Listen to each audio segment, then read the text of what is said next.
Hi, and welcome to today's Biznology Digital Marketing webinar.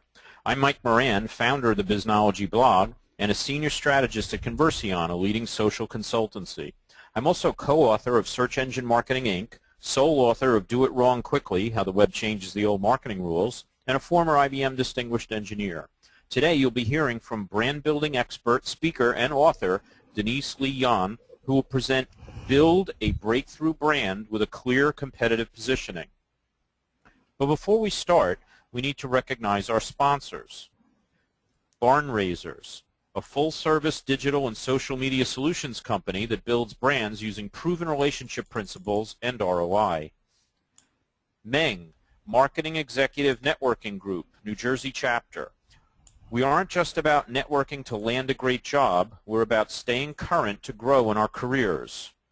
Unison, the Un-Agency, your secret weapon in the noisy world of 21st century brand communications. And we're also sponsored by Denise Lee Yohn, author of the book What Great Brands Do, the 7 brand building principles that separate the best from the rest.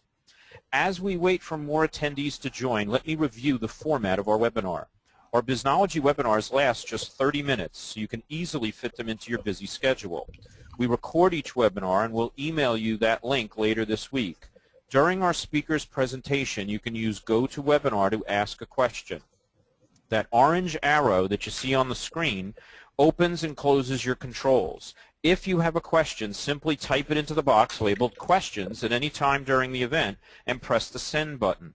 I'll select a few questions at the end of our webinar and pose them to Denise. While we're waiting for a few last attendees to join, I'd like to remind you that the Biznology newsletter and blog are available for free at biznology.com, so if you're not already a subscriber, we hope you'll sign up now. Thanks again to you for spending 30 minutes with us. We know how valuable your time is, so let's introduce today's speaker. Blending a fresh perspective, 25 years of experience working with world-class brands, including Sony and Frito-Lay, and a talent for inspiring audiences, Denise Lee Yohn is a leading authority on building and positioning exceptional brands.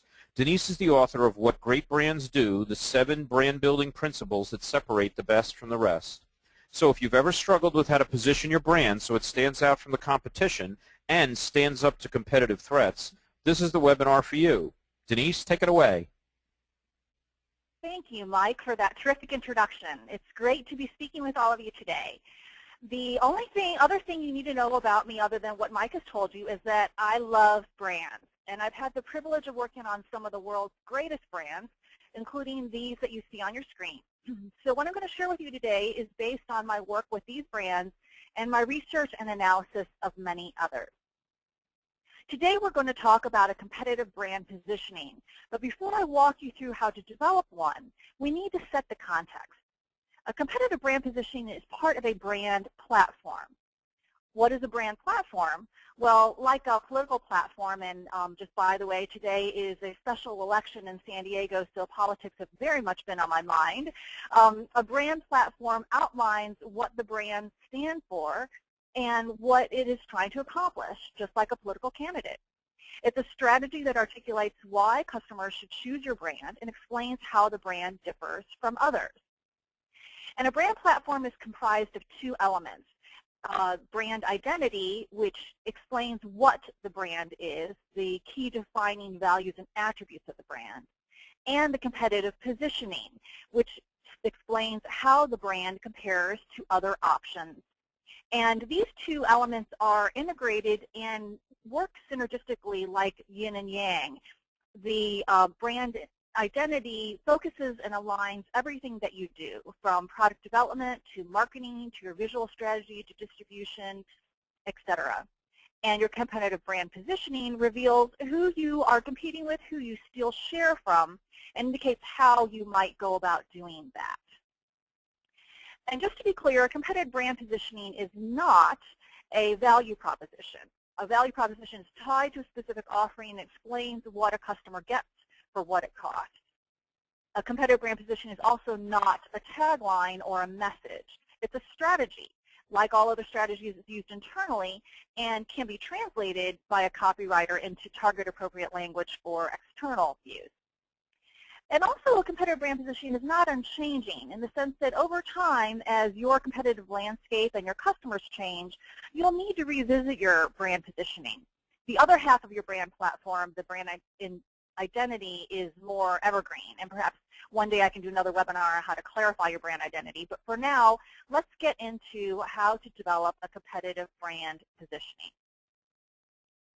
The framework that I use is something that may look very familiar to you. It goes like this. For X, we are the A who does B because C. X being your target customer, A being your competitive frame of reference, B is your differentiating benefit that you deliver, and C, reasons to believe that you deliver that benefit. As I said, this framework is something that's probably familiar to you, and it's actually quite simple, but it's really how you use the framework that makes the difference. I believe that strategy is about making choices, and so it's really important that you carefully choose what you're going to put in each one of those boxes. So that's what we're going to talk about today, starting with the target customer, who your brand is for. Your target is a distinct group of people or type of person that you want to be engaged with your brand. Many brands define their target by age or gender or life stage, but it's not really that informative to classify people by demos anymore. Someone an 18-year-old male in California might have a lot more in common with a 40-year-old woman living in South Carolina than he might have with another 18-year-old male living in his same geographic area. So we want to define our target by something other than these traditional measures. I've also seen other companies define their target by purchase behavior or by their economic value, like heavy users or online buyers, but those really don't clarify who actually these people are and how you can engage with them. By designating a target, you are saying that you want to prioritize your resources, meaning your advertising dollars, your sales calls, your customer service, etc., on these folks. Now, that's not to say that everyone else isn't important. The issue is that you just can't satisfy everyone. And the truth is that some people are more valuable to your business than others. So you want to define a discrete target. This also means that you're not going to turn away people who aren't in your target or treat them poorly, but you are going to design your brand experience with your target in mind.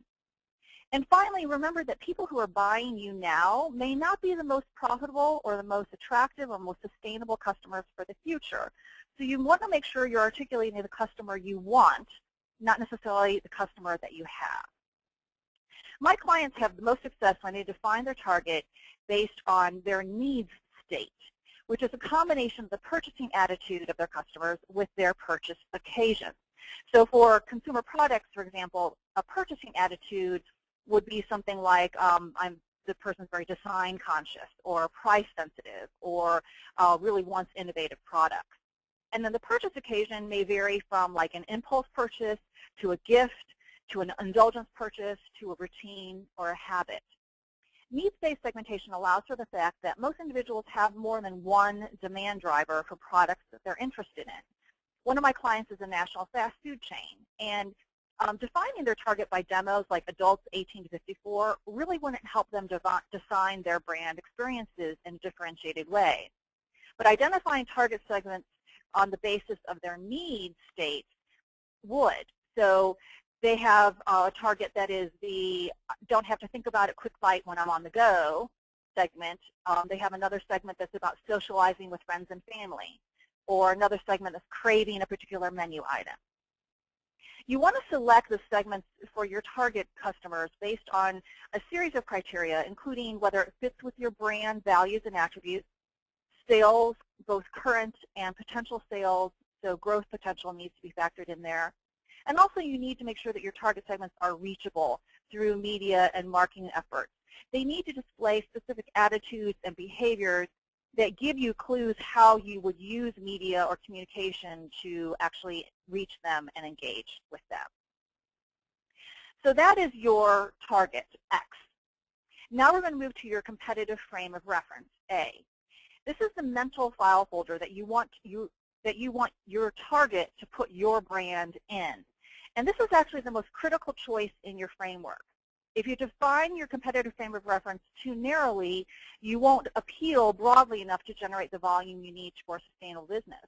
But if you define it too broadly, you probably end up having to position on category benefits instead of your specific brand differentiation. Here's what I mean. Coke, its competitive frame of reference could be soft drinks, so Pepsi, Mountain Dew, etc. But it could be broader, beverages, juices, and sparkling water, for example. Or its frame of reference could be treats, anything from like a coffee or even maybe an ice cream. I suggest that you look beyond your competitive set and even your category to base your choice of your competitive frame of reference on the primary motivations of your target customers. The best way for me to explain this is an example. If you were Hertz, you might think of your competitive set within, kind of the short list that your customers use, and you might put Avis and Budget on your list of competitors, since your customers seem to be trading off your brand with those other brands. If you broaden your frame of reference to your category, you might include other rental car companies.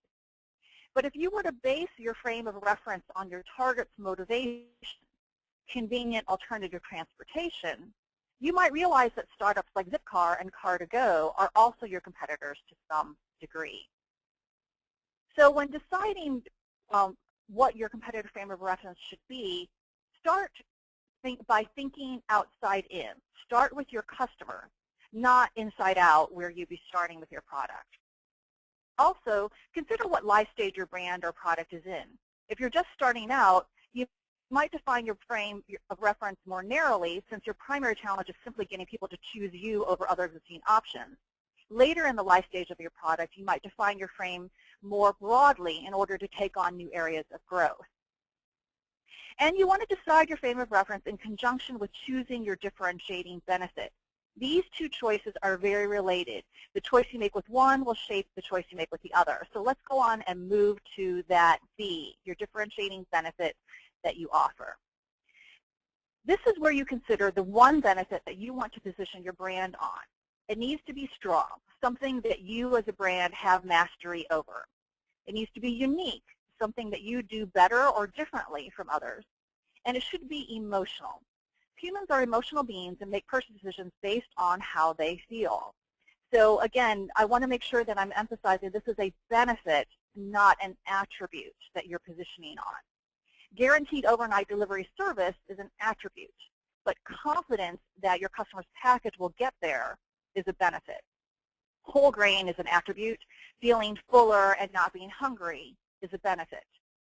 99% uptime is an attribute.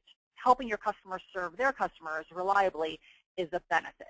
So again, you want a strong, unique, emotional benefit. A common way to identify your differentiation is using a perceptual map of the competitive landscape. You form X and Y axes based on category attributes, plot your competitors on the map, and then identify the area that you want your brand to occupy. Again, a pretty standard exercise. But the way that you use the map really makes a difference.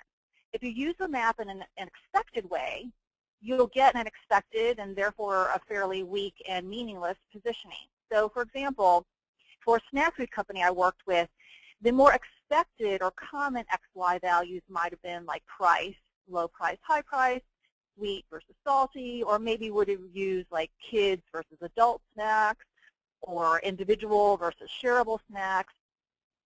But through anthropologically based research, we actually identified novel but important dimensions of purchase influence, including emotional satisfaction, how people felt and whether they were satisfied when eating a snack. And so we actually made our axes healthy choices versus less healthy choices, and emotional well-being versus physical fulfillment. And by doing this, we really broke clear of the boundaries of traditional snack food categories. And these new dimensions of our map helped us see a far wider range of competitive product categories than we ever would have considered if we'd only been looking at price or taste. And it really helped us identify how we needed to position our brand relative to those competitors.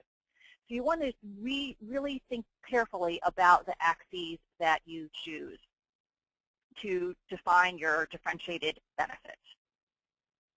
And then once you've determined your differentiating benefit, you need to give customers some substantiation that they can see, touch, feel, or understand to make your claim credible. Here are 9 sources of credibility. It can be a special technology you have, a patent, a performance claim, maybe the efficacy of your product, or the specific ingredients that are in your product. Endorsements by celebrities or credible users, awards that your brand or your product might have gotten, any specific company programs that really demonstrate your commitment to this differentiation, or your heritage. You want to use several of these, you want to draw on several of these sources of credibility to come up with your reasons to believe. Remember, today, your claims must stand up to the scrutiny of consumers who are very savvy and who are equipped with the tools and access to be able to verify the claims that you make. So you can't just expect people to believe you when you say that you're differentiated. You need to show them. So that's the competitive brand positioning framework. And I thought it might be helpful to go over a few examples so you can see how it comes together. We have previously talked about zipcar, so this is what I would believe the zipcar competitive brand positioning to be. To urban dwelling, educated, techno-savvy consumers, that being their target customer, zipcar car sharing service is the alternative to owning a car. So that's their competitive frame of reference. That makes it easy to save money while reducing your carbon footprint. That's a differentiating benefit that zipcar delivers. And the reasons to believe: they have their zip card that you carry around in your wallet that unlocks any car, and a mobile app you can use to identify where the cars are. The prices that you pay for Zipcar include gas and insurance, and it turns out that the members who use Zipcar drove 5,500 miles or less per year. So those are all reasons to believe that Zipcar makes it easy to save money while reducing your footprint. So that's one example. Another example is from Jamba Juice, the fast food smoothie chain. Here's their competitive positioning. For everyone who chooses to do something good for themselves, Jamba Juice is the convenient place for great tasting, healthy products that energizes the way you live and feel. Because we're considerate, or I should say they are considerate of what you put in your body. For example, their smoothies are made with real whole fruit and 100% fruit juice. They make it enjoyable to be healthy. They have friendly employees and a fun brand experience. And they help create healthier communities through their National Gen Youth Foundation Town Hall program. So you can see that Jamba Juice is saying that, hey, we're not just competing with smoothies, it's other smoothie chains. We are actually competing with many other places that offer you great tasting, healthy products. But the differentiation that we provide is something that's highly emotional. We really energize the way you live and feel. The last example I'll show you doesn't fit the framework, but it's for an athletic footwear brand that goes like this. Only we design performance solutions that fit athletes who are confident in themselves and are driven to achieve. So if you look at it, their target is athletes who are confident in themselves and are driven to achieve. The frame of reference are performance solutions. The differentiating benefit is that they really fit. And if you know the backstory to this brand, they're talking not only about the physical fit, but the kind of emotional and status fit. And then I didn't list all the reasons to believe here, but it included things like the company's foundings as a medical product that helps people with their feet problems. So again, you don't have to necessarily stay with the specific framework, but you want to make sure that all of those elements are in the competitive brand positioning. The last thing that I promised to cover is how to differentiate. And the reason why I just wanted to spend a few minutes specifically on this topic is that humans are genetically hardwired to notice differences. Differences are often what attract people to your brand in the first place.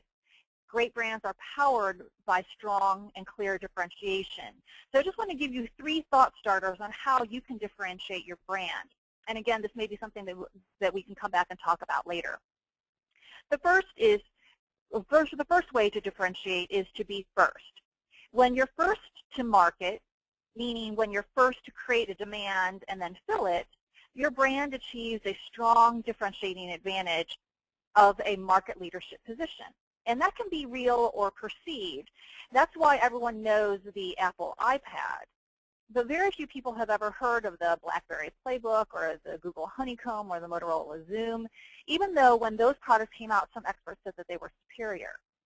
That's because creating this perception of first to market was so important, and Apple was able to do that. First to market can mean being the first brand in a given geographic area, but most often it's being first based on a new type of offering or new product, new service, new experience. And when you promote your brand as the first, your competitors are challenged because they need to make moves that don't seem to be outdated, predictable, or imitating you. So figure out if there's a way that you can be first. Second, to differentiate, consider owning an attribute. There's a world of attributes for differentiation. Big, small, fast, fun, easy, surprising, safe, soft, etc. Your goal should be to identify a brand attribute that no one else is talking about, or one that constitutes a serious weakness for your main competitor, and then adopt that attribute as the defining one for your brand. Not long ago, very long ago, Target decided to use design to differentiate its brand from Walmart, which was all about low prices. Knowing that Walmart's obsession with low prices kind of precluded them from ever competing on design. So Target said design is a thing that we want to own, and if you look at everything they do, design seems to influence all of that. When you own an attribute, it requires you to over-deliver on it and communicate at every touch point so people associate that attribute with your brand. And when you do that, people are more likely to remember you and have that specific reason to consider you. The last way to differentiate is to specialize, meaning specialize in a target market. This may be the most effective means to differentiate your brand and to avoid kind of chasing customers, but really decide who your brand is for. So for example, Carl's Jr. is a fast food chain out here on the West Coast, and they are all about appealing to young guys and their ads show these beautiful celebrities like Paris Hilton seductively eating hamburgers. Their target is very clear and distinct from, for example, McDonald's target, which is all about families. When you design your business to appeal specifically to a type of customer, you become known as an expert for that market, and people who are in that market naturally gravitate to you because they see you as being more relevant and different and for them. So that's the competitive brand positioning framework. I have some recommended resources that I wanted to offer to you all, but I thought I would offer up if there are any questions that we want to take. I know I gave you a lot of information, but I'd be happy to answer anything now. Mike, do we have any questions? Thanks, Denise. I'm sure our attendees have a much stronger idea of how to build a breakthrough brand, but you didn't answer every question. I've got several teed up from our audience, and I'd like to remind our audience that it's not too late to ask your own question by typing it into the questions box in your GoToWebinar controls. But before we get to those questions, I'd like to show you the slide on the Biznology Jumpstart workshops for corporations who want to apply what they learned. Yeah. Well, here, actually, Mike, let me go ahead and just finish up then. I'm sorry we didn't talk about the order of this. I did just want to share with with the listeners that I do recommend 3 recommended resources that will teach you more about competitive brand positioning. One is a great article from the Harvard Business Review by Kevin Keller and his colleagues called 3 Questions That You Need to Ask About Your Brand. There's also a great book by David Acker, who is, to me, brand strategy, and his latest book, Brand Relevance, really helps you think about competitive positioning. And then shameless plug for my book coming out in January is called What Great Brands Do, and I have a whole chapter about this as well as more details about how to develop a competitive positioning. So I encourage you to look at those resources. So okay, Mike, here we go. Here's your slide, our slide about the training that we have. So I'd like to remind you that the Biznology team provides Jumpstart workshops for corporations who want to apply what they learn directly to their own business and have their team create a plan for executive approval right in the workshop. Denise and I teach the brand marketing course, and we'll be there to guide you and help you persuade that executive to say yes. Go to biznology.com/training for more information on all of our offerings. So we're about to start firing questions at Denise, but we need to thank our sponsors once again. Barn Raisers, a full-service digital and social media solutions company that builds brands using proven relationship principles and ROI. Meng, the Marketing Executive Networking Group, New Jersey chapter. We aren't just about networking to land a great job. We're about staying current to grow in our careers. Unison, the Un-agency, your secret weapon in the noisy world of 21st century brand communications. And our own Denise Lee Yohn, author of the book, What Great Brands Can Do, the 7 brand building principles that separate the best from the rest. Now on to your questions. If you're in a commoditized market, what tips can you suggest? You know, I think that in some cases, practically every market is commoditized or moving in that direction. So I think the need to differentiate and the approach to differentiation, it remains the same regardless of what market you're in. You obviously can use price as a key differentiator and really work on your operational efficiency in order to drive your costs down so you can offer those lower prices. But I would encourage you to think about other ways to differentiate that may be more sustainable, because price is one of those sticky or difficult ways to differentiate because someone can always undercut you. So you want to be identifying other ways to think about your business and what you offer to customers that may be different. And it doesn't have to be something that is so grandiose and all-encompassing. That maybe, as I said, a specific attribute that you have that differentiates your product from something else. And you can really create a perception that that attribute is important, and then therefore your product stands out and can be considered because of it.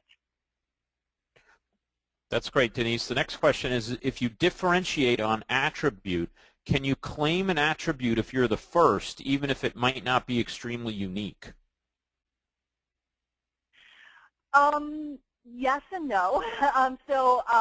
Going back to the fast food example, I think there are a lot of better burger chains out there, and so you could say that they, like, let's say Five Guys was one of the first main large chains to claim the attribute of having a better quality burger. And they've done a great job of growing exponentially and quickly based on that attribute. But you can start seeing that there are many other competitors that are giving Five Guys a run for their money, like a Smash Burger or like the Counter. And so it works to some extent, but it's only if sustainable if you can continue to out-deliver your competitors. So going back to the Target example, I think the reason why Target continues to own the design attribute is they're always pushing the envelope and raising the bar in terms of delivering design. So they're always working with new designers, trying new partnerships. Even their new partnership with Steve, with Lauren Bush, Lauren, is very much kind of pushing the envelope in terms of design. And so it's difficult, but if you can continue to push it, you may be able to sustain it. Terrific. Time for one last quick question. Can you provide a few more examples of purchasing attitudes? Yes. Okay. So in, let's say, a B2B context, an attitude might be that I want the kind of lowest cost provider. I want the most experienced and most reputable provider. A purchasing attitude may be that I want a provider that's going to be very innovative and bring me new solutions. Another attitude may be that I want a provider that adheres to industry standards and kind of knows all of the regulations and the requirements for the type of service that I'm looking for. So attitudes tend to be strongly associated with then the brand attribute that you would ultimately position your brand on. But they are really a range of different needs or desires that your customer may have. Terrific, Denise. That's all the time we have for today, everybody. Thank you, Denise, for these great ideas, and thanks especially to our audience for your participation and your questions. If any of you had questions that we didn't have time to answer, you can email your questions to Eileen, E-I-L-E-E-N, at MikeMoranGroup.com, and she'll be sure to get them to Denise for the answer. Later this week, we'll send you all a link to the recording of this webinar to listen to again and to share with others. We also invite you to mark your calendars for our next Biznology webinar, Is Your Company Ready for Social Business?, with Andrea Goldberg, scheduled for 11 a.m. U.S. Eastern Time on January 24th. We hope to see you all back here then. Bye, everybody.